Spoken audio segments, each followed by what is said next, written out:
Good morning, everyone. Welcome back to the channel. So for today's video, we're going to be reviewing another native roasted coffee from David Bermudez, and it's going to be this one here.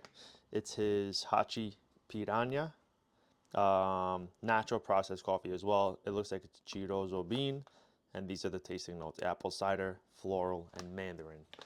So because I'm on a time crunch right now, I have to be at work within about 1 hour. We're gonna fly through this. We're gonna make an espresso using the Breville Bambino, and we're gonna make a pour over as well. So I'm gonna get you guys set up on the tripod and we're gonna get cranking on this. So let's do it.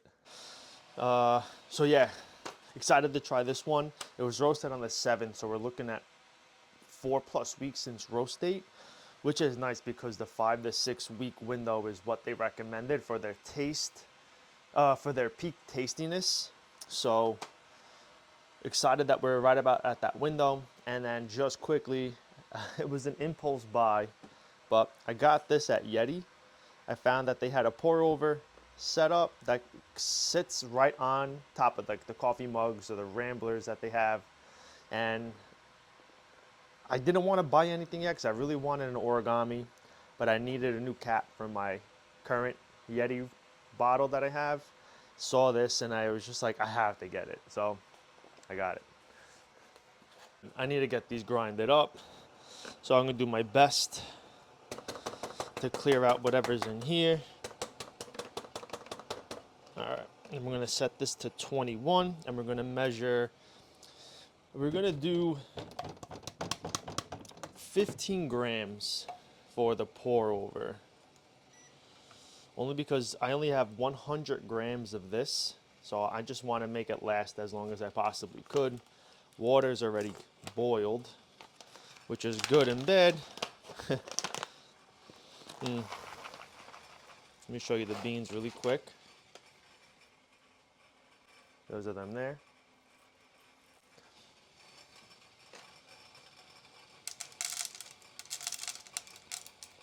All right, 9 more grams.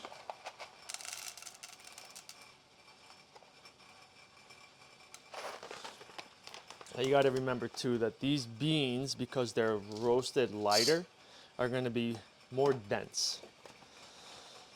So I don't know where I was going with that, but do what you will with that information. All right, so let's get this in here. We're at 21.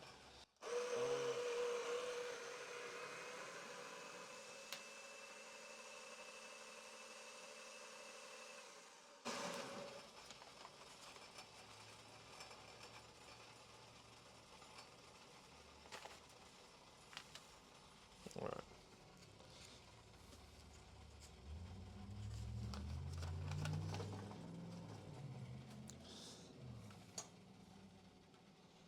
Let me bring you guys a little closer. Let's get the filter wet.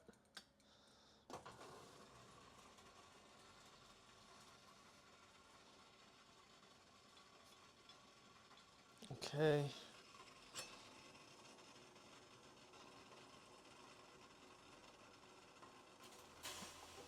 Idiot. All right. Coffee in. It smells very nice.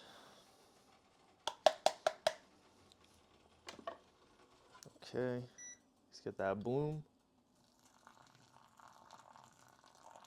Right there. Let that sit for about 30 seconds. We're at 35.2 grams. Dang, let me try to get you guys a little closer. Come on. Unless, better? Yeah? No? Oh. How am I doing this? How am I doing this? What could I put you on? How did I usually...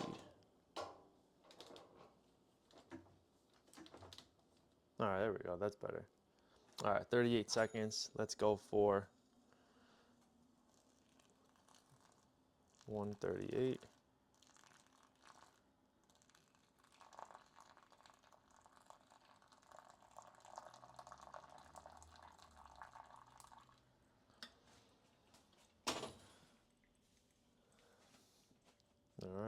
So the new thing I started doing, I watched a few videos on this new channel. He has some pretty cool stuff. And this coffee vlogger's friend in the channel was talking about a pour over method that he uses, or maybe it's just standard. But when he pours the circle, right, he'll do the outside first, and then he'll start pouring in the middle. And he'll pour in the middle until the stream that's coming down is solid. So I've been trying to mimic that, and I'm replicating that right now, fortunately enough.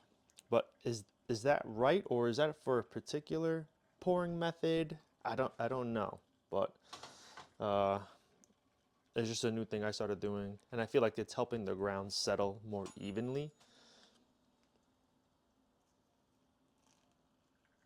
All right, this is our last pour.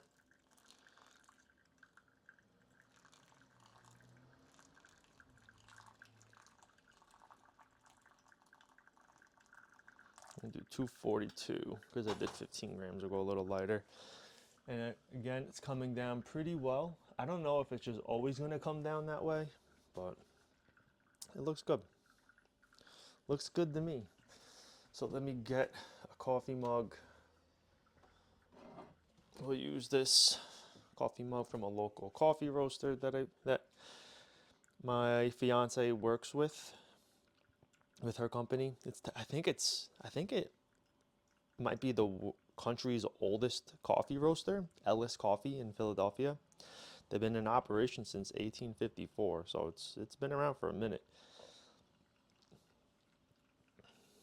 All right, so we're coming up to 2:58, 2 minutes 58 seconds, 241 grams. Almost done. So I feel like this is good. It came out good, right?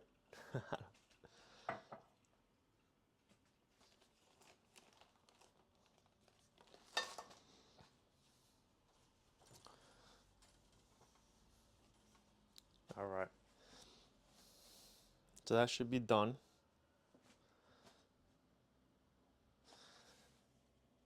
Okay, so we'll let that sit just for a little bit. Now let's start on this espresso. So I did finish the other bag that I had. I think it was the Puma. And I poured a few good espresso shots for it, but I also pulled two phenomenal pour overs with it, and it was so delicious. Like I was able to pretty much pick out every single note that was mentioned on the bag. I pretty much was able to pick out, I think it was green grape. I know it said grape, but I said a green grape is what it tasted like more. It tasted like the banana. It had that floral taste and lemon, and I was able to literally pick out each of those, and it was so freaking delicious, dude. Like, so delicious. All right, so we're going to weigh out 19 grams. And I've gravitated back towards doing 19 grams for my portafilter because I found, wow, it smells so good. That was very appley.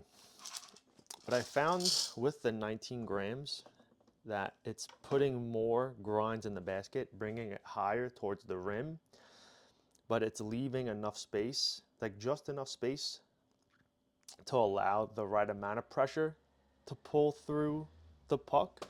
And I feel like what that's helping relieve or reduce is the tiny like micro sprays that'll spray out of the puck when I'm brewing the espresso.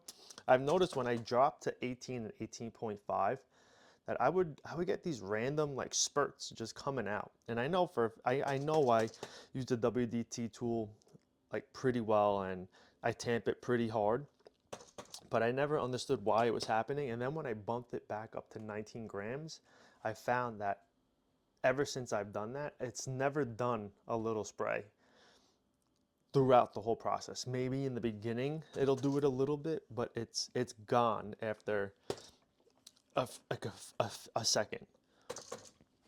So I'm gonna stick with 19 grams again. I think that's gonna be the right formula to pull using the basket I have and my machine. I think it's a 22-gram basket.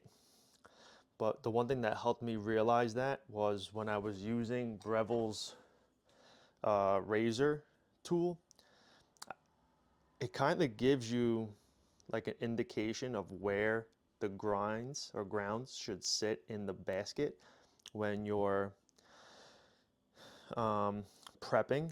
So I just started kind of mimicking that, and it helped. So it was a nice, like, unintentional discovery for myself. So let's get this ready. We're gonna put it at 5 because that's where the other one performed its best. So this is on the 5 setting.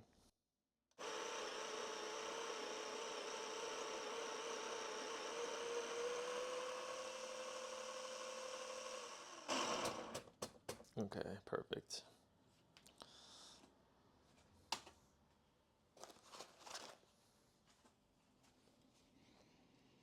God, smells so good. It smells really, really good. I'm telling you, it's really nice to have these lighter to lighter medium roasts because you literally are experiencing the bean's natural essence, like what it you know, what it developed inside through its lifespan. Because as you roast darker, I always say this, but as you roast darker, you're burning all of that away, and that's when you're creating the chocolate taste, the caramel taste, the ashy taste, tobacco. Like you're now steering clear of what the bean was. You know, we want to appreciate what the bean was. So keep it medium, keep it medium at most. I'd say keep it light medium. Keep it lighter.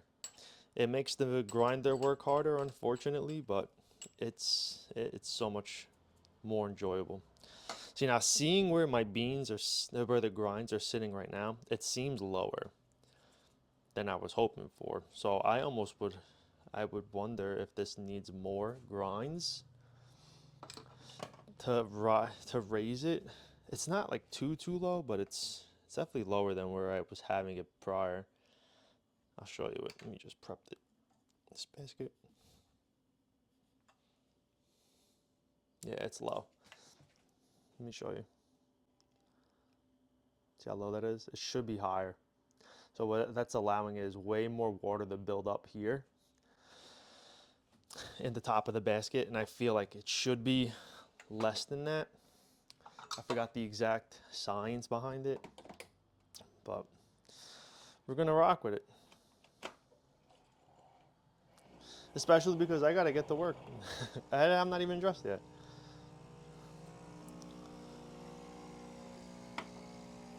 All right, machine is prepped. Oh, God, I hope this comes out well.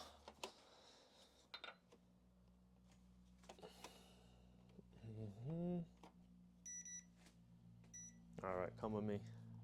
All right, you guys stay here, and I'm going to watch the timer over here. All right, pre-infusion has started. I let go. It should be pulling now.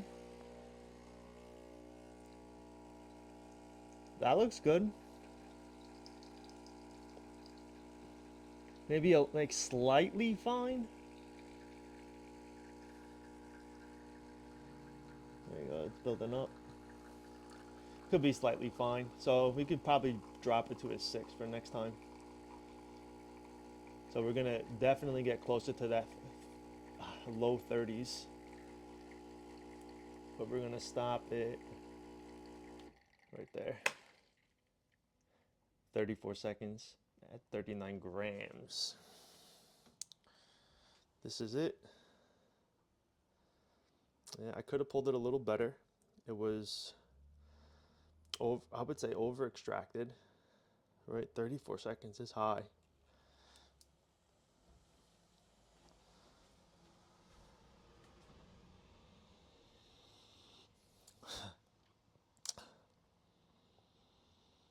It's nice. And it almost smells like a warm baked, like apple pastry or something. Like slightly.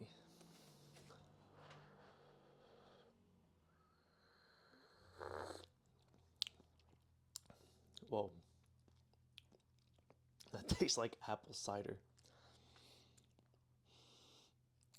That's kind of crazy. It's just hot. I burned my mouth yesterday, 2 days ago, so I'm just trying to be smarter.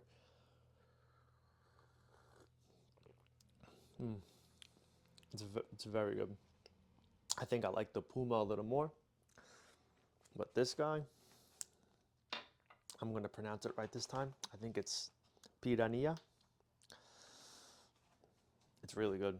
Apple cider, floral, and Mandarin.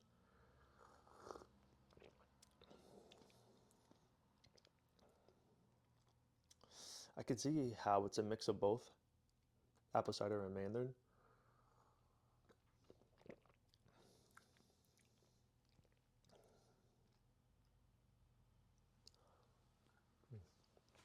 It's very good. Let's pour this guy out. I just got to throw this out.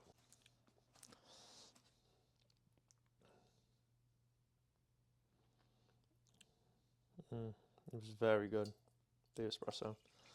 I like the Puma more. I like those tasting notes a little better, but this was very good. There it is. This is going to be hot.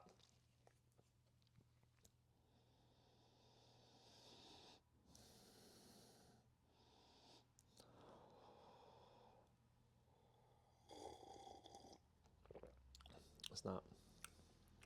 The espresso, I should have gave it some time.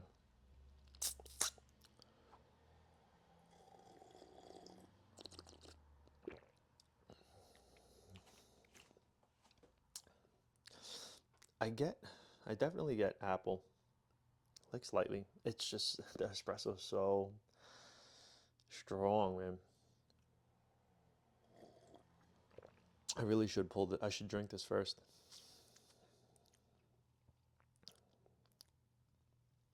Tastes good though.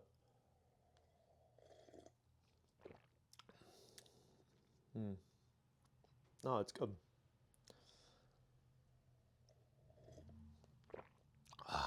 That's nice. Coffee in the morning. I'm not really getting much right now. I feel like the espresso really has taken over.